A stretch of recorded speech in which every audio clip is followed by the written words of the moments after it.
बिस्मिल्लाहिर्रहमानिर्रहीम, अस्सलाम वालेकुम नाज़रीन, आप देख रहे हैं program live with Asif Malik. नाचिस खाकसार आज के प्रोग्राम में आपकी खिदमत में हाजिर। नाज़रीन, इंतहाई अफसोसनाक वाक़या, इससे पहले भी जब श्रीलंकन मैनेजर का कत्ल हुआ था, यकीनी तौर पर नामूस रसालत के हवाले से जो बेदबी की गई थी और उसके ऊपर इल्ज़ाम लगा और उसके बाद लोगों ने कानून को अपने हाथ में लिया, उस हवाले से यकीनी तौर पर एक पूरी सूरत हाल का जायज़ा हम ले चुके हैं। लेकिन इस वक्त एक ऐसे वाक़े के बारे में बात कर रहे हैं जो कि अभी हुआ है दोबारा से, और ये एक महीने के बाद दोबारा से इस तरह का वाक़या हो जाना। खानेवाल के करीब मियाँ चन्नू में वाक़या हुआ, जिसमें तकरीबन हज़ारों की तादाद में लोग जमा हुए। उन्होंने मस्जिद से उस शख्स को बाहर निकाला जिसका नाम मुश्ताक बताया जाता है, और उसको तकरीबन हज़ारों लोगों ने मिलकर, अब उसकी एग्जैक्ट फिगर तो हम नहीं बता सकते, लेकिन जिस तरह से उसको मारा गया, जिस तरीके से उसके साथ जुल्म किया गया, ये जाने बगैर कि वो कौन है, क्या करता है, क्या उसका ज़हनी तवाज़ुन ठीक है या नहीं है। SHO साहब वहाँ मौजूद थे, उसके बावजूद वो कुछ नहीं कर सके और वो लोग उसको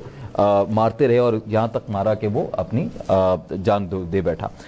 अब यहाँ पे सूरत हाल बड़ी कशीदा हो चुकी है, क्योंकि इस तरह के वाक़यात रिपीटेडली होते जा रहे हैं पाकिस्तान के अंदर। हम भारत की अक्सर बात करते हैं, भारत में इस तरह के वाक़यात जब होते हैं तो हम यकीनी तौर पर टारगेट करते हैं कि वहाँ पे जो मजहबी इंतहा पसंदी है वो फ़रोग़ पा रही है। लेकिन क्या पाकिस्तान में भी मजहबी इंतहा पसंदी कहेंगे इसको, या आप पेशेंस का ना कहना कहेंगे? क्योंकि ताहिर अशरफी साहब ने कहा है कि आप मोहम्मद नबी पाक सल्लल्लाहु अलैहि वसल्लम को क्या जवाब देंगे कि आपने एक ऐसे शख्स को मारा जो जहनी तवाज़ुन खो बैठा था, जो 16 साल से जहनी तवाज़ुन नहीं रखता था, उसका जहनी तवाज़ुन ख़राब था।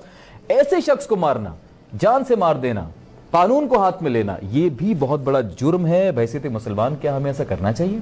क्या इस मुल्क में कानून नहीं है? क्या कानून फेल हो चुका था, बाद में इसको अपने हाथ में लिया गया, या पहले कार्रवाई हुई, कार्रवाई में आप मुतमईन नहीं थे उस पूरी कार्रवाई से, बाद में इसको नहीं? ऐसा कुछ भी नहीं हुआ। आप गए, आपने बंदे को बाहर निकाला और उसको मार दिया।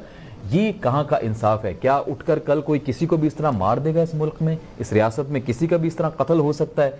ये काफ़ी सीरियस सिचुएशन जो है ये इस वक्त क्रिएट हो चुकी है, जिसमें हम बात करेंगे।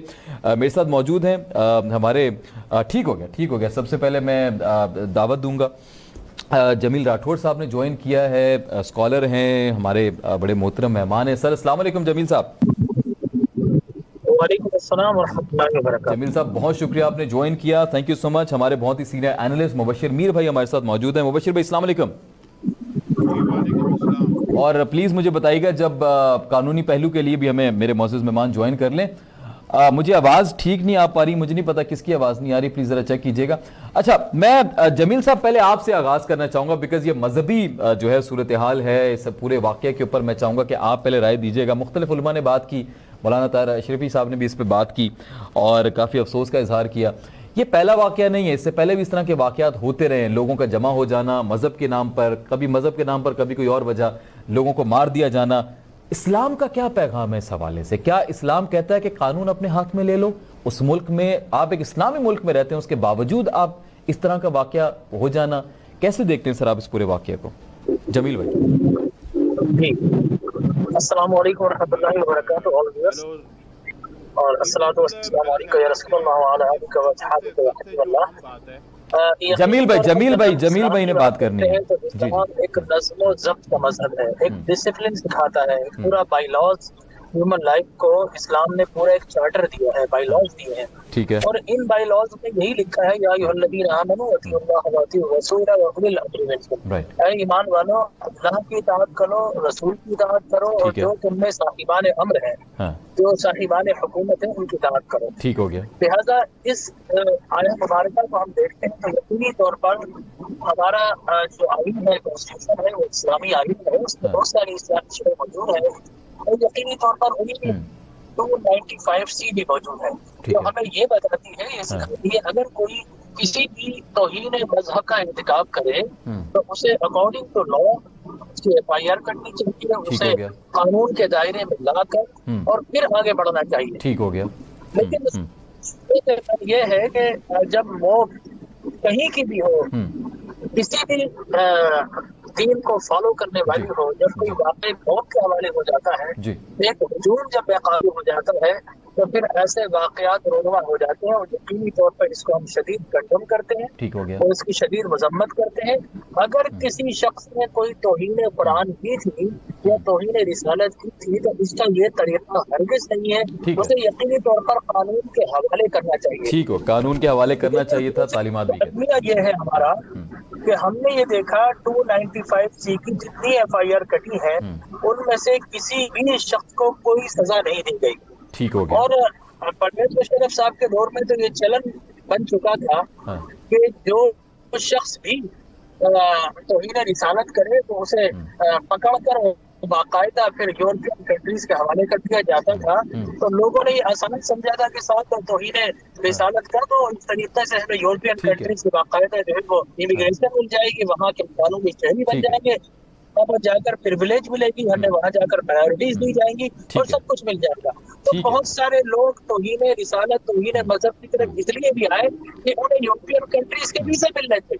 लिहाजा बाद में जाकर इसमें सत्तेबाद यकीनी तौर पर किसी के किसी हद तक जरूर हुआ, लेकिन मैं सारे वाकयात की मजम्मत करता हूँ, चाहे योहेनाबाद में जो हाफिज कुरान को जिंदा जलाया गया हो, चाहे वो श्रीलंका के एक आम शहरी को सियालकोट में जिंदा जलाया गया हो, चाहे वो आज या कल के दिनों में कोलंबो के मकाम पर, मियां चन्नू के मकाम पर किसी शख्स को, और मुझे बाद में पता चला कि साहब वो शख्स ज़हनी तवाज़ुन 16 साल से इसको दरिंदगी कहा जाएगा, इसको हक़ानियत कहा जाएगा, इसको इस्लाम से हरगिज़ नहीं जोड़ा जाएगा। नहीं जोड़ा जाएगा। ठीक हो गया, प्लीज हमारे साथ रहिएगा। मुझे बताया जा रहा है वकास अब्रेज भाई ने भी ज्वाइन कर लिया। वकास भी अस्सलाम वालेकुम। वालेकुम अस्सलाम। वकास भाई बहुत शुक्रिया आपने ज्वाइन किया। मैं आपसे कानूनी पहलू लेना चाहूंगा, लेकिन पहले मुबशिर मीर भाई हमारे साथ मौजूद हैं, मैं जरा उनका तजिया। मुबशिर भाई, आप अक्सर जो है तजिया करते हैं सियासी सूरत हाल के ऊपर, रियासती सोशल इशूज के ऊपर भी अक्सर मैं आपसे बात करता हूँ। ये वाकया यकीनी तौर पर मजहब से रिलेट भी करता है और सोसाइटी से रिलेट भी करता है, फिर लॉ से रिलेट भी करता है, तो काफी सारे नुक्ता नजर से इसको देखना होगा। मैं चाहूंगा कि आप क्या राय रखते हैं इस हवाले से, लोगों का जमा हो जाना, मजहब की बुनियाद पर किसी को कत्ल कर देना, पुलिस के हवाले ना होने देना, पुलिस वालों से छीन लेना, आप कैसे देखते हैं इस तरह के वाकयात को? जी आसिफ साहब, से पहले तो मैं ये कहूंगा कि देखें, जो मुआशरे की हमारी, मुबशिर साहब की आवाज बढ़ाइए प्लीज, जो हमारे मुआशरे, मेरी आवाज आ रही है आप? जी जी सर, आ रही, प्लीज प्लीज कंटिन्यू। मुबशिर साहब कंटिन्यू कीजिए। जी मैं कह रहा हूं कि जो इस वक्त मुआशरे की हमारी सूरत हाल है, वो आज एक दिन के वाक़े पे मुनहसर नहीं है, बल्कि गुज़श्ता जो 40-50 साल में हमारी रियासती पॉलिसी रही है, और ख़ास तौर पे जो हमारे पड़ोस में एक पूरी 40 साल से ज़ायद अरसे से जंग लड़ी गई है अफ़गानिस्तान में, और उसका असर बराह रास्त हमारे अपने मुआशरे पे हुआ, और हमारे मुआशरे का फैब्रिक जो है वो टोटली डिस्ट्रॉय हो गया है। ठीक हो गया। इस मुआशरे को आप देखें कि किस तरह जो है वो फॉर्म किया गया, ना सिर्फ मदरसों के हवाले से बल्कि आपके दूसरे इंस्टीट्यूशन भी उससे मुतासर हुए।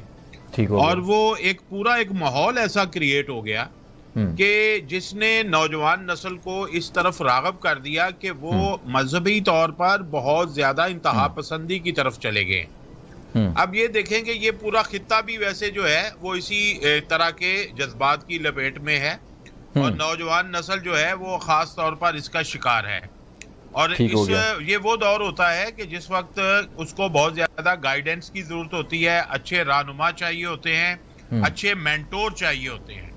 लेकिन अनफॉर्चुनेट है कि जो मजहब का यहाँ पे इस्तेमाल हुआ है रियासत में, वो बहुत ज्यादा जो है वो दहशत गर्दाना और तशद्दुद पसंदाना बुनियादों पर हुआ है। उसी रवैये ने लोगों को इस तरफ राग़ब कर दिया है कि वो दूसरों के नजरियात या किसी किस्म का कोई और डिफरेंस ऑफ ओपिनियन उसे सुनने को तैयार नहीं होते। पहली बात यह है, अगर डिफरेंस ऑफ ओपिनियन नहीं भी होती है तो मुआशरे में जो टॉलरेंस लेवल है वो इतना ज्यादा जो है वो लो लेवल पे चला गया है कि कोई बंदा जो है वो उसको बर्दाश्त करने को तैयार नहीं होता और किसी को मरने मारने पर तुल जाता है। लिहाजा ये तो आप समझ लें कि पूरे मुआशरे की जो है वो डिस्ट्रक्शन हो गई है, और हमें बिल्कुल एक नए सिरे से इसका आगाज करना पड़ेगा, और वो यकीनन हमें तालीमी इदारों से ही काम करना पड़ेगा। लेकिन इस वक्त जो सूरत हाल है वो आउट ऑफ कंट्रोल है। इसके लिए जरूरी है कि सख्त किस्म के जो है वो कानूनी इकदाम किए जाए, कानूनी इकदाम किए जाए। ठीक हो गया। अवाम जो कानून को हाथ में लेते हैं उनको रोकने के लिए फोर्स का इस्तेमाल किया जाए। उसको सिर्फ वो काम करने के लिए जो पुलिस जो है वो बेबस हो जाती है और वो देखना शुरू कर देती है, बाद में गिरफ्तारियां शुरू कर देती है और उसका कोई नतीजा नहीं निकलता।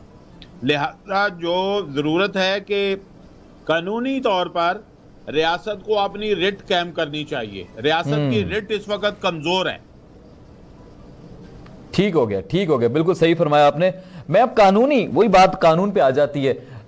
वकास भाई कानूनी माहिर हैं आप, मैं आपसे जानना चाहूंगा कि सबसे पहले तो कानून में इस हवाले से क्या लिखा हुआ है, किस तरह की सजाएं दी गई हैं। कुछ आर्टिकल्स का जिक्र जमील भाई भी कर रहे थे अभी कि उस पर कभी इंप्लीमेंटेशन नहीं होती। उन आर्टिकल्स में अगर लोग पकड़े भी जाए थे, 295C की बात कर रहे हैं, पकड़े भी जाएं तो भी लोग छूट जाते हैं। आज तक कोई ऐसी एग्जाम्पलरी सजा नहीं मिली किसी को कि लोग डरे उससे आगे, कभी इस पर अमल नहीं हो सका। तो आप जरा कानूनी हवाले से बताइएगा, जो पूरे मॉब्स किसी को मार देते हैं, चाहे वो मजहबी बिना पर हो, किसी और वजह पर हो, इससे पहले भी सियालकोट का वाकया हुआ था 2 लड़कों का, कैसे सर इसको देखते हैं और कानूनी नुक्ता नजर से जरा बताइएगा प्लीज। देखिए, जहाँ तक सेक्शन 295C की बात है वो तवीन रिसालत के बारे में है। सेक्शन 295P है वो कुरान पाक की बेहुरमती से डील करता है। ये तज़ीरत पाकिस्तान की दफा है। अगर कुरान पाक की बेहुरमती की जाए तो उसकी सजा जो है इम्प्रिजमेंट फॉर लाइफ। अगर नबी सल्लल्लाहु अलैहि वसल्लम की शान में कोई गुस्ताखी का मुर्तकिब हो तो उसकी सजाए मौत है। जहाँ तक आपने बात की मॉबक्रेसी की, हमारी सोसाइटी में ये रवैये with the passage of time बढ़ते जा रहे हैं। इसकी सबसे बड़ी वजह ये है कि हमारी सोसाइटी में जो at the same time rule of law का फुकदान है, वहाँ पे ही हमारी जो टीचिंग, प्रीचिंग और ट्रेनिंग का भी बहुत बड़ा फुकदान है, कहतो रजाल है, जिसकी वजह से कोई एक शख्स किसी पे कोई एलिगेशन इम्पोज करता है, किसी किस्म का कोई एक्विजिशन लगाता है, तो without knowing the facts of the case of the incident लोग जो हैं वो उस जत्थे का, उस मोब का हिस्सा बनते हैं, मुतशद्दिद रवैया अप्ट करते हैं, लाठियां, सोटो, डंडों से उस शख्स को लहू लुहान करते हैं। सियालकोट में मुनीब और मुकीस का 2010 का वाकया है, 2017 का वाकया है मुरीद के का, 2001 जो रिसेंट वाकया 2022 का जो कि सियालकोट में प्रिंथा की जो डेथ हुई, और ये अभी रिसेंट वाकया। मैं ये समझता हूँ कि हमारी जो लॉ एनफोर्सिंग एजेंसीज की इस पे ट्रेनिंग की बहुत ज्यादा जरूरत है, किस तरीके से मोब को डिस्पर्स किया जाए। हमारे लॉ के अंदर अनलॉफुल असेंबली का एक स्ट्रक्चर मौजूद है। ऐसी असेंबली जो कि गैर कानूनी तौर पे कानून को अपने हाथ में ले और किसी भी शख्स को खुद ही अदालत बन के, खुद ही मुंसब बन के, खुद ही काजी बन के, खुद ही तफ्तीशी बन के सजा देने लगे, तो उसमें हमारी जो लॉ एनफोर्सिंग एजेंसीज है उनकी ये जिम्मेदारी है कि उसको डिस्पर्स करें। और अगर कोई शख्स जो है वो मोब का हिस्सा बन के किसी को कत्ल कर देता है, उसमें अपना हिस्सा अदा करता है, तो सेक्शन 302 के तहत वो भी सजाए मौत का मुस्तहिक है। जिस तरह एक प्रिंसिपल अक्यूज जो कि मरकजी मुलजिम है, इसके साथ जो लोग उसकी इमा पे उसकी मावनत करते हैं, उसमें शराकतदार बनते हैं, जो उसमें हिस्सेदार बनते हैं, ललकारा मारते, वो तमाम के तमाम 2 लोग जो है सेक्शन 109 की रूह से उनको बीच में रखा जाएगा। सेक्शन 302 अप्लाई कर को वो भी सजाए मौत। ये इम्प्लीमेंट होता क्यों नहीं है वकास साहब? ये इम्प्लीमेंटेशन, लॉ तो सारे बने हुए, अब ये इम्प्लीमेंटेशन पे बताएं ना, क्या मसला है? सबसे बड़ी जो इम्प्लीमेंटेशन के अंदर वजूहात है कि हमारा जो जुडिशियल सिस्टम है वो बहुत ज्यादा फरसूता है, वो जब्बू हाल है, वो पसमानदा है। और इसके अंदर जो एक अल्टरेशन है, जो स्पीड है, जो एक्सपीडिशियस है, वो नजर नहीं आता। अच्छा, सेनेट में ये हुआ वकास भाई कि बहुत सारे सेनेटर्स ने आज बात की इस वाकये के ऊपर और उन्होंने कहा कि इसके लिए स्पेशल अदालतें लाई जानी चाहिए इस तरह के वाकयात के लिए। कैसे देखते हैं आप इसको? स्पेशल अदालतें क्या होंगी? देखिए, इससे पहले जो बच्चों के साथ और बच्चियों के साथ ज्यादती की केसेस थे उसमें भी स्पेशल कोर्ट्स की बात की गई। 2020 में जो एंटी रेप ऑर्डिनेंस बना दिया गया, बिल बना दिया गया, लेकिन अभी तक पाकिस्तान के अंदर जो है 2 साल गुजरने के बाद गोंगलों से मट्टी तो झाड़ दी गई, लेकिन प्रैक्टिकली प्रैग्मेटिकली स्पेशल कोर्ट्स ना बनाई गई। लेकिन जो इंडिकेशन की गई, मैं समझता हूँ कि स्पेशल कोर्ट्स अगर बना दी जाए, 2-3 महीने में इस तरह के केसेस का फैसला कर दिया जाए, this would be very best thing in the interest of the justice in our society. तो जो आपने बात की इम्प्लीमेंटेशन, तब तक यकीनी हम नहीं बना सकते जब तक हम स्पीडीली एक्सपीडिशियसली चीजों को डिसाइड नहीं करेंगे और लोगों को इम्पैक्ट और इम्प्रेशन नहीं देंगे कि अगर आप इस तरह का एक्ट करेंगे, मॉब का हिस्सा बनेंगे, तो आपको सजा दी जाए। ठीक है, चले मैं आपकी तरफ आता हूं, मुझे क्लोजिंग कमेंट्स लेने होंगे। मैं जमील भाई, अगर आप मुझे सुन रहे हैं, जी जमील भाई आपकी तरफ मैं आ रहा हूं। जमील भाई, कानून, और सबसे ज्यादा मैंने देखा या मैंने जो पढ़ा या जो मैंने जो समझा अपनी नाकिस अकल से, इस्लाम ने कानून के ऊपर बहुत ज्यादा फोकस किया। मैं सवाल कर रहा हूं अभी आपसे जमील भाई, सवाल कर रहा हूं। इस्लाम ने कानून के ऊपर बहुत बहुत ज़्यादा जोर दिया, इंसाफ के ऊपर, अदल के ऊपर, बारहा अदल इंसाफ की बात की। पाकिस्तान में आप क्या राय रखते हैं कि हमारा जो अदालती निज़ाम है, जो कानून का निज़ाम है, उसमें क्या कमज़ोरियां हैं जो इस्लामी पॉइंट ऑफ व्यू से आपको लगता है कि हमें पूरी करनी होंगी तो शायद हमारा अदल का इंसाफ निज़ाम बेहतर हो सके? देखिए, मैं आपसे अर्ज करूं कि इंसाफ को बहुत ज्यादा सिंपल होना चाहिए। ओके, सिंपल होना चाहिए। जब हम रियासत मदीना की बात करते हैं जी, तो रियासत मदीना के अंदर कोई लॉयर नहीं था, कोई वकील नहीं था, कोई एडवोकेसी नहीं थी। वहाँ पर सिंपल लोग जो है अदालत का दरवाजा खटखटाते थे, ठीक है, और इंसाफ के अलमबरदार बनकर आक़ाए कायनात हुज़ूर अकरम सल्लल्लाहु अलैहि वसल्लम की अदालत सुप्रीम कोर्ट में जाकर बराह रास्त फैसले हो जाया करते थे। ठीक है। उसके बाद खुलफाए राशिदीन के दौर में भी अदवार में यही रहा, और बाद में हम मुगलिया सल्तनत देखे तो वहाँ पर बाकायदा जंजीर लगा दी गई थी कि इंसाफ के लिए कोई भी चाहे जंजीर को हिला दे, बादशाह ममलुकत खुद उसकी आवाज सुनेगा। लेकिन हमने पीपीसी और हमने आईपीसी और हमने जनाब ब्रिटिश की फोर्स को लेकर उनसे बाकायदा अटर्नीज को हायर करना शुरू कर दिया। अब वो अटर्नीज चीजों को डिले करते हैं, और जो जस्टिस साहिबान है वो उनका आर्गुमेंट्स को लेकर डेट पर डेट पड़ जाती है। नतीजा ये निकलता है कि जो इंसाफ का मुतलाशी है वो इस दुनिया से चला जाता है, उसकी नस्लों को इंसाफ नहीं मिलता। यहाँ पर लैंड माफिया सरगर्म है, यहाँ पर बाकायदा कत्ल माफिया भी पूरी तरीके से एक्टिवेट है।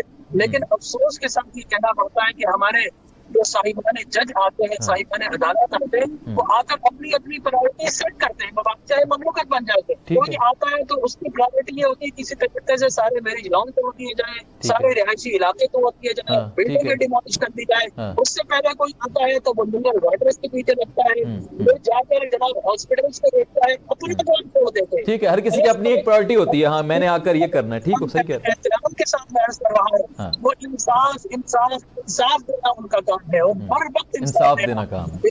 आप इंसाफ को डिले करेंगे तो डिले द जस्टिस, इसका मतलब है लॉस जस्टिस डिनाइड, डेफिनेटली कर दिया तो जस्टिस और इंसाफ नहीं रह सकेगा। आप कहाँ से एविडेंस लाएंगे, कहाँ से शहादत लाएंगे? तो मैं ये समझता हूँ कि वो हमारी जुडिशरी अगर इंसाफ पर फोकस करे तो मैं नहीं समझता कि 50 जजेस की जरूरत है। एक जज भी इंसाफ दे सकता है, और इंसाफ देने के लिए मुझे याद है कि एक मुकाबला देखा अपना कोई एक साथी है, वो आए अदालत की दीवार खुदान कर आए तो उन्होंने कहा कि क्या हुआ, अदालत का दरवाजा क्यों बंद है? कहा कि 2 बजे के बाद अदालतें बंद हो जाती है। अच्छा। तो जवाब आया कि कत्ल और नाइंसाफी और जराइम 24 घंटे होते हैं, और अदालतें 2 बजे बंद हो जाती है, फैसला देती है।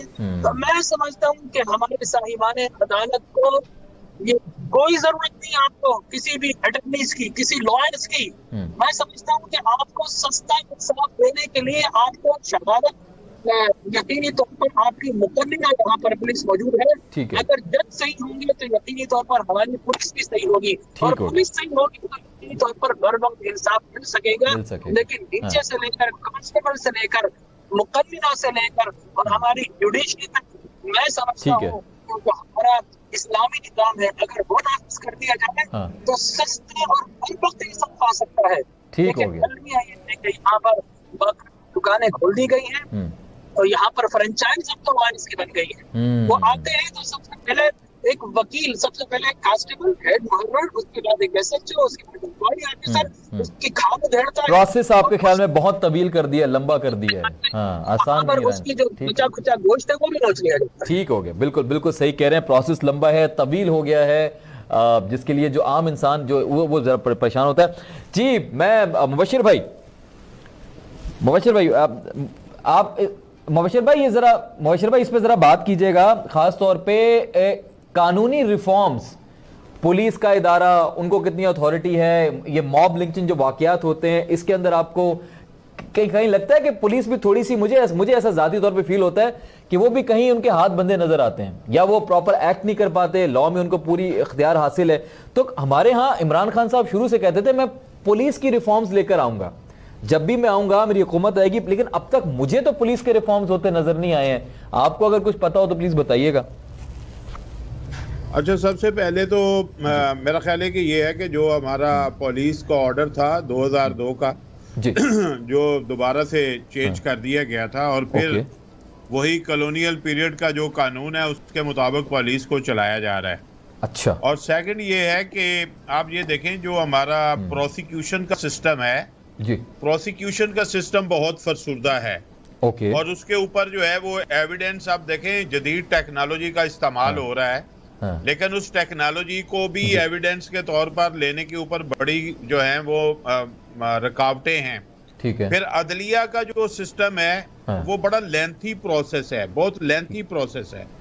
वो इतना लेंथी है कि लोग जो हैं वो कई साल तक जो है उसका इंतजार करते सालों गुजर जाते हैं, सालों हो जाते हैं, सही कह सालों गुजर जाते हैं, लेकिन उसका फैसला नहीं हो पाता। लिहाजा ये तीनों स्टेजेस जो है ना, और फिर वकला का निजाम, जो वकला हैं उनका भी आप देखें कि जो उनकी बार्स की एसोसिएशंस हैं, जो भी अगर कानून बनता भी है जी आपको 30 दिन के अंदर फैसला करना है, आपको 6 महीने में फैसला करना है, इवन देन वो इस पे अमल दरामद नहीं होने देते। लिहाजा ये पूरा जो है ना निजाम, ये पूरा निजाम ही इस कदर जो है वो आप समझ ले कॉम्प्लिकेटेड हुआ है। ठीक हो गया। और उसमें जो बहुत ज्यादा जो एक पहलू है वो है अहलियत के हवाले से अगर मैं देखूं तो समझ ले कॉम्पिटेंसी कम है, कॉम्पिटेंसी कम है, का इस्तेमाल कम है। ओके। और विल जो है ना, विल वो विल नहीं है कि हमने इस काम को अंजाम देना है।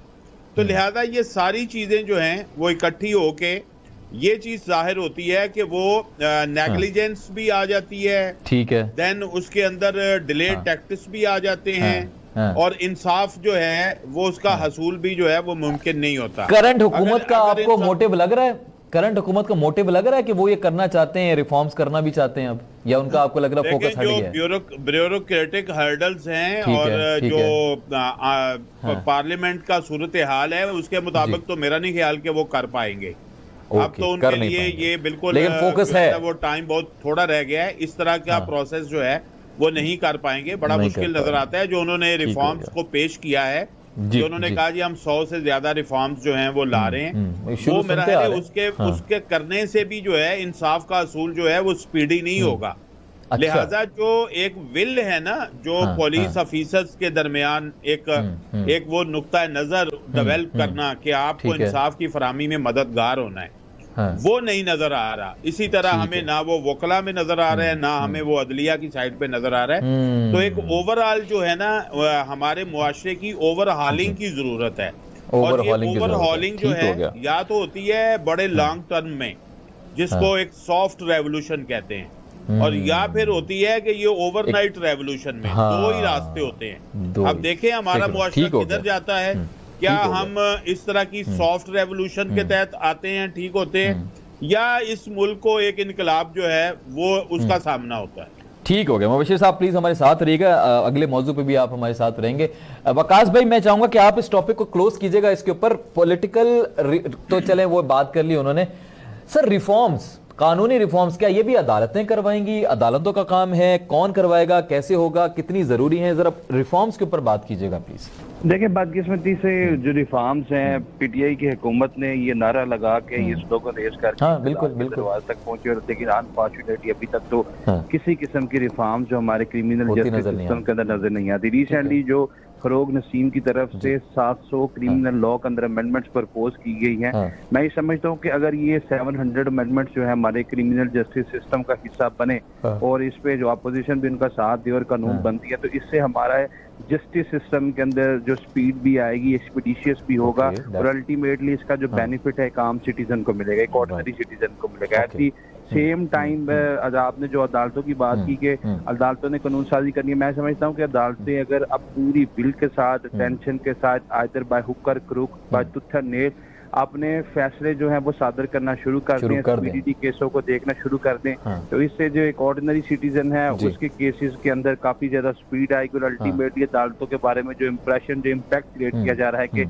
यहाँ पे जो निज़ाम इंसाफ है बड़ी तहीर का शिकार है, एक नस्ल का इंसाफ जो है वो अगली नस्ल, ये तो है, ऐसे एग्जांपल्स पड़ी हुई है ना सर, तो इसी तरह ऐसे तो वो examples तब हैं। तक हम इसको दुरुस्त नहीं कर सकेंगे ठीक है। जब तक जो है हम अपने सिस्टम के अंदर जो है अमेंडमेंट्स नहीं लाती, और जी, ये अमेंडमेंट्स जो है ये ओवरनाइट नहीं लाई जा सकती, हाँ। बदतदरीज जो हमारे सिस्टम का हिस्सा बनेंगे। राइट, बहुत शुक्रिया बकास साहब आपका, thank you so much for your time. Jameel Rathore साहब बहुत शुक्रिया आपके वक्त का। मुबशिर साहब प्लीज़ हमारे साथ रहिएगा, कुछ बात करेंगे मुल्की माशी सूरत हाल के हवाले से, बिकॉज ऑफ कोर्स हफ्ते का पहला रोज़ है तो तमाम इंपॉर्टेंट पहलू हमने देखना है। बात करेंगे माशी सूरत हाल के हवाले से, क्या महंगा हो रहा है, क्या सस्ता हो रहा है, आवाम कितनी परेशान है, लेकिन एक छोटे से ब्रेक के बाद।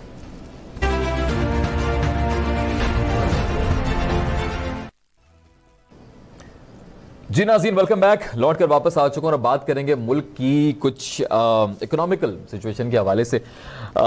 इस वक्त जो सबसे बड़ी खबर है वो ये है कि जी एक तो सुबह आपने सुना होगा, बल्कि खासतौर पे वीकेंड पे एक टेंशन रही कि दूध मालिकान की जानिब से भी 60 रुपए फी लीटर इजाफे की बात की कि जी हमें जो है ना दूध के रेट्स में इजाफा चाहिए।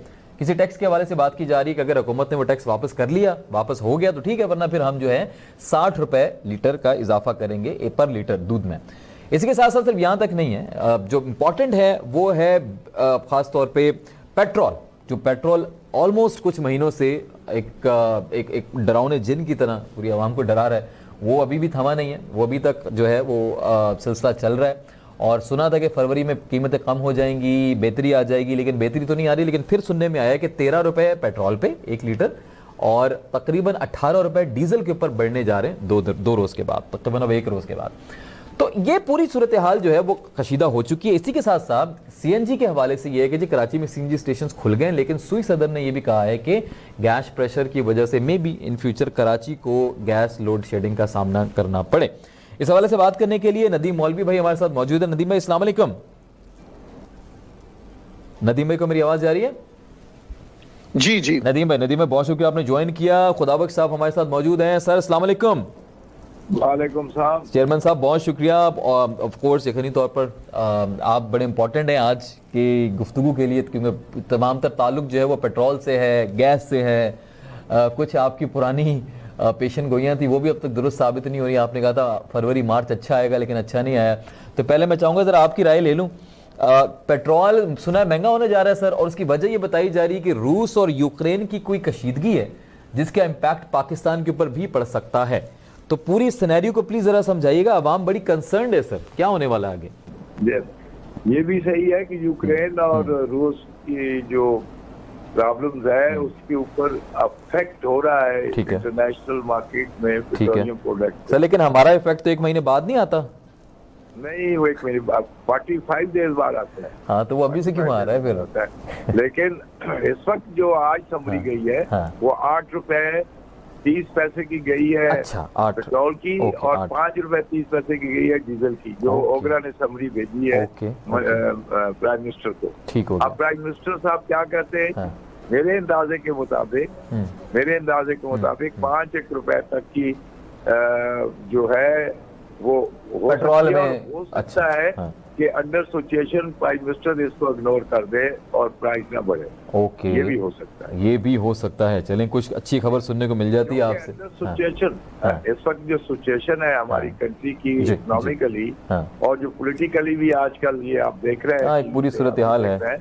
तो इन सूरत हाल को समझते हुए मैं समझता हूँ कि हो सकता है कि आज प्राइम मिनिस्टर साहब इसको इग्नोर कर दें फॉर नाउ। इग्नोर कर देंगे तो उनकी हुकूमत के लिए और अवाम के लिए अच्छा होगा। सर अभी 1 तारीख को भी इग्नोर किया उन्होंने, आप दोबारा इग्नोर कर लेंगे? बिल्कुल किया। अच्छा, बिल्कुल किया। उन्होंने कोई इंटरनल एडजस्टमेंट की है, लेकिन उससे प्राइस में फर्क नहीं पड़ा। ठीक है, एडजस्टमेंट किया लेकिन प्राइस पे फर्क नहीं पड़ा। लेकिन आपको लग रहा है कि शायद अभी भी बेहतरी की सूरत हाल हो। ऑन रिकॉर्ड इस वक्त जो है मीडिया में आप सुन रहे होंगे 13 रुपए और 18 रुपए की खबरें आ रही हैं, लेकिन मलिक खुदा बख्श साहब ने फरमाया कि 8 और 5 रुपए असल समरी है जो भेजी गई है। नदीम भाई सर, टेंशन बढ़ गई है, कहीं दूध की टेंशन है, कहीं पेट्रोल की टेंशन है, समझ नहीं आ रहा। उधर से डॉलर भी महंगा हो गया तो फिर से थोड़ा सा। सर क्या होने जा रहा है? फरवरी आ गया है और ये रूस और यूक्रेन का हम पे क्यों इम्पैक्ट पड़ेगा? देखिए, मैंने आपसे भी कहा था और मुख्तलिफ चैनलों पे भी कहा था कि इंटरनेशनल मार्केट में अप्स एंड डाउन्स होते रहते हैं। ठीक हो गया। मैंने आज से कई माह पहले आपके चैनल पे कहा था, जब वो $65 पर बैरल था, और मैंने कहा था कि जनाब ये $100 पे पहुंचेगा तो क्या करेंगे, कोई स्ट्रेटेजिक प्लान है, कुछ किसी किस्म के इन्होंने प्लानिंग की है, या फिर कहेंगे कि हम क्या करें। ये अल्फाज बड़ा पुराना है। अच्छा, कमबख्ती कहूँ या नसीबी कहूँ इस मुल्क की, जो डॉक्टर है, पीएचडी किया हुआ है इकोनॉमिक्स में, वो इस वक्त बैंकर बने बैठा हुआ है। अच्छा। स्टेट बैंक का रजा बाकिर साहब एक इकोनॉमिस्ट है, एक पीएचडी किया हुआ इकोनॉमिस्ट में, मगर वो बैंकर बने हुए। और जो 40 साल से बैंकिंग कर रहे हैं शौकत तरीन साहब, वो इकोनॉमिस्ट बने पड़े, जिन्होंने कभी इकोनॉमिस्ट के हिसाब से अगर वर्किंग की ही नहीं है। अच्छा। तो अब आप देखिए, मुल्क का क्या कहें, बदबख्ती कहूँ या बदनसीबी कहूँ, कि वो शख्स जिसने 40 साल से बैंकिंग कर रहा था, उसको लगा के आपने कर दिया, इकोनॉमिस्ट बना दिया। अच्छा। और उसको आप कह रहे हैं पाकिस्तान की इकोनॉमी को बेहतर करें। ठीक है। अब आप देखें, मुख्तलिफ सब्जेक्ट्स होते हैं, सारी दुनिया में एक्सपर्टीज होती है। ठीक है ना। अगर हम शौकत तरीन साहब की तारीख उठा के देखें, तो वो एज अ बैंकर बड़े बेहतरीन बैंकर रहे हैं। उन्होंने बड़े, जिसे कहते हैं, गवर्नमेंट बैंक्स को, प्राइवेट बैंक्स को कहां से कहां पहुंचा दिया। ठीक है। मगर उनकी तारीख अगर उठा के देंगे एज एन इकोनॉमिस्ट, उनकी कोई अचीवमेंट हमें नजर नहीं आ रही। ठीक है। इसी तरह अब देखें, ये जो मुल्क का निजाम चल रहा है, अब ऑयल के ऊपर हम बात कर रहे हैं, दुनिया भर में ऑयल $96 तक टच कर चुका है। मगर हमारे यहाँ जैसे स्टेट बैंक की अगर आप तनख्वाह देखते हैं तो 25 लाख रुपए गवर्नर को देते हैं। ठीक है। और प्राइम मिनिस्टर को देते हैं 2.5 लाख। ठीक है। पीएसओ के एमडी जो है वो 30 से 40 लाख रुपए कमा रहे होते हैं। मगर हम इनसे आउटपुट क्या ले रहा है ये मुल्क। अच्छा। अब आप ये देखिए ना कि जनाब देखिए, मैं आपको इस वक्त तो स्टेट बैंक के जो गवर्नर है, जो कि बाकायदा ऑपोजिशन ने कहा कि आप हमें बताएं आप तनख्वाह कितनी दे रहे हैं, तो उन्होंने ऑफिशियली बताया कि जनाब 25 लाख रुपए तनख्वाह दे रहे हैं, 2 गाड़ियां दे रहे हैं, 4 नौकर दे रहे हैं, फिर 2 ड्राइवर दे रहे हैं, फिर फुली फर्निश्ड घर दे रहे हैं, जनरेटर का भी पेट्रोल देते हैं, गाड़ियों का भी पेट्रोल देते हैं, उनके साथ जो सिक्योरिटी रीजन से उनके साथ चलते हैं उनके पैसे दे रहे हैं। सब मिला के हम 30-40 लाख रुपए एक गवर्नर पे खर्च कर रहे हैं। फिर प्राइम मिनिस्टर साहब कहते हैं मेरी तो तनख्वाह 2.5 लाख है। आपकी 2.5 लाख है, तो ये पीएसओ की तनख्वाह एमडी की और गवर्नर की, जो कि मुल्क की मईशतें चला रहे हैं, इतनी ज्यादा क्यों है? क्योंकि देखिए, हमें बात करनी है, हम एक गरीब मुल्क है, हमें इकोनॉमिकली चीजों को देखना है। फिर जैसे कि मैंने आपको बताया, इसको कोई चैलेंज नहीं कर सकता कि डॉक्टर रजा बाकिर साहब एक पीएचडी है इकोनॉमिक्स में। ठीक है, समझ और इससे भी कोई चैलेंज नहीं कर सकता। तो ये जो मुल्क का हाल चलता रहेगा इंशाल्लाह माशाल्लाह पे, तो फिर वही रेलेवेंट सिलेक्शंस। अब आपको इशू बड़ा लग रहा है, मैं चाहूंगा अब जी मुबशिर भाई कैसे क्या तज्जिया करेंगे, ये किस तरफ जा रहे हैं हम, क्या सूरत हाल पैदा हो गई है? जी आसिफ, सबसे पहले तो मैं ये बात कहूंगा कि जो मुल्क का टैक्सेशन का सिस्टम है जी, वो इस चीज को सपोर्ट ही नहीं करता कि मुल्क की इकोनॉमी ठीक होगी। हमारा सिस्टम सपोर्ट कर रहा है एक कंज्यूमर सोसाइटी को। ठीक है। और सेकंड ये है कि जो इनडायरेक्ट टैक्सेस की रेशो है वो 80% से ज्यादा है, और डायरेक्ट टैक्सेस रेशो जो है वो 20% से कम है। ठीक है। जो दुनिया की जितने भी कामयाब मॉडल हैं उनमें डायरेक्ट टैक्सेस जो होते हैं उनकी रेशो ज्यादा होती है। ठीक है। ये कोई फार्मूला नहीं है कि प्राइस जो है वो पेट्रोल की बढ़ेगी तो हम बढ़ा देंगे, कम होगी तो कम कर देंगे। इस तरह तो दुनिया में कोई भी अपना कारोबार ही नहीं कर सकता कि अगर फोरकास्ट नहीं कर सकते, आगे फोरकास्ट नहीं कर सकते आप। 15 दिन के बाद अगर एनर्जी प्राइसेस जो हैं वो चेंज होंगी तो कारोबार तो हो ही नहीं सकता। तो लिहाजा ये तो कारोबार को किल करने की पॉलिसी है, नंबर 1। नंबर 2 ये है कि जो आपने रेशो बनानी है टैक्सेस की, वो अगर आप प्राइसेस पे बढ़ा के आपने जो कर्जे लिए हुए हैं उनको कवर करने की कोशिश करेंगे तो महंगाई और बढ़ती जाएगी। और इस वक्त क्या है कि आप देखें कि सबसे ज्यादा जो अफेक्ट हो रहा है वो एनर्जी प्राइसेस कर रही हैं, जो लॉजिस्टिक की प्राइस बढ़ जाती है, जो कॉस्ट ऑफ डूइंग बिजनेस जो है वो बढ़ जाता है, जो डोमेस्टिक इश्यूज जो हैं वो क्रिएट हो जाते हैं, ट्रांसपोर्ट का इशू क्रिएट हो जाता है। लिहाजा जो गवर्नमेंट को अपने रेवेन्यूज बढ़ाने हैं वो डायरेक्ट टैक्सेस की रेशो से बढ़ाए और ये जो यूटिलिटीज हैं इनकी बुनियाद के ऊपर आपने रेवेन्यूज बढ़ाने की कोशिश तरक करें, फिर जाकर मुल्क के अंदर महंगाई को कंट्रोल करने का एक सिस्टम जो है वो ड्राइव होगा। और तीसरी बात ये है कि देखें मोस्टली क्या होता है कि दुनिया में जो, और हमारे मुल्क में भी ऐसा ही होना चाहिए और होता भी रहा है कि भाई जो फेडरल गवर्नमेंट है वो कुछ चीजों की प्राइस सेट करती है, लेकिन सूबाई हुकूमतें जो हैं उनको इम्प्लीमेंट कराती हैं अपनी डिस्ट्रिक्ट गवर्नमेंट के तहत, फिर बल्दियाती सिस्टम उसको लोअर लेवल पे चेक करता है। यहाँ पे ऐसा नहीं हो रहा, यहाँ पे सिर्फ प्राइस कंट्रोल ऐसे की जाती है कि लोगों को जाके जुर्माने कर दो। अच्छा। और जो होलसेल मार्केटें हैं उनको पूरी तरह एड्रेस ही नहीं किया जाता। ये क्या करते हैं कि ये रिटेल प्राइसेस को जाके जुर्माने कर देते हैं और वो टारगेट पूरा हो गया जी, आज हमने इतने जुर्माने किए।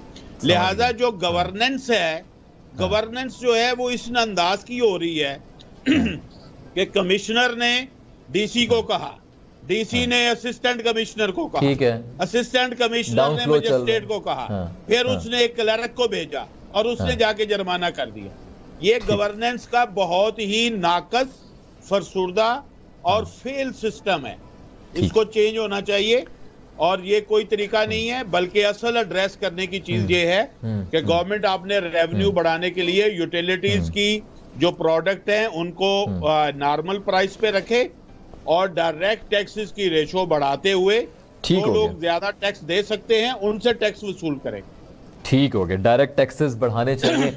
मलिक खुदाबक साहब, अब जरा बताएं फ्यूचर में कोई अवाम अच्छी उम्मीद रखे कि ना रखे, जरा फोरकास्ट बता दें आगे की क्या हो सकती है। चलें अभी 1-2 महीने छोड़ के बात कर लेते हैं, ईद के बाद क्या सूरत हाल होगी, जब गर्मी आएंगी तो क्या सूरत हाल होगी।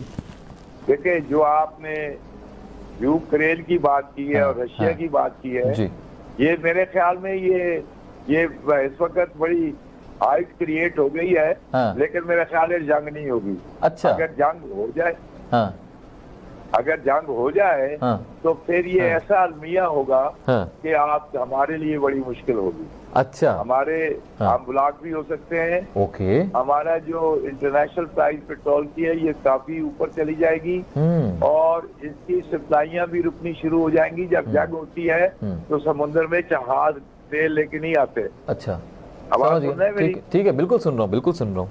अच्छा, तो ये सारे जो अलार्मिंग पोजीशन हमारे सामने है, लेकिन जो खबरें आ रही हैं कि ये जंग होने जा रही है, मेरे ख्याल के मुताबिक ये जंग नहीं होगी। कोई ना कोई अल्लाह करेगा रास्ता निकल आएगा या इनकी कोई सोल्यूशन निकल आएगा। ठीक है, और ये कूल डाउन हो जाएगा। कूल डाउन हो जाएगा। बात ये है कि अगली जो सूरत हाल है वो एक हमारे इंटरनेशनल मार्केट की ये कम हो सकती है।